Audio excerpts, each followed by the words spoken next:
សូមស្វាគមន៍និងស្ដាប់ដំរុយឆ្នោតយួនប្រចាំថ្ងៃដើម្បីជាកម្លាំងចិត្តសូមពុកម៉ែបងប្អូនចុច like និងសញ្ញាជាម្នាក់មួយផងដើម្បីទទួលបានដំរុយថ្មីប្រចាំថ្ងៃដំរុយឆ្នោតយួននៅថ្ងៃនេះគឺថ្ងៃទី20 ខែវិច្ឆិកាឆ្នាំ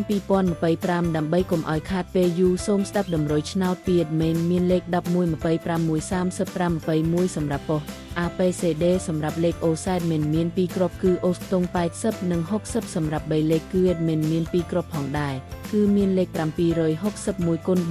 447គុណបើសិនជាពុកម៉ែបងប្អូនស្រឡាញ់និងពេញចិត្តលេខទាំងនេះពុកម៉ែបងប្អូនអាចយកលេខទាំងនេះទៅផ្សងសំណាងបានជាចុងក្រោយសូមជូនពរពុកម៉ែបងប្អូនដែលយកលេខខាង admin ទៅផ្សងសំណាងហេងយើងទាំងអស់គ្នាជូនពរពុកម៉ែបងប្អូនជួបតែសំណាង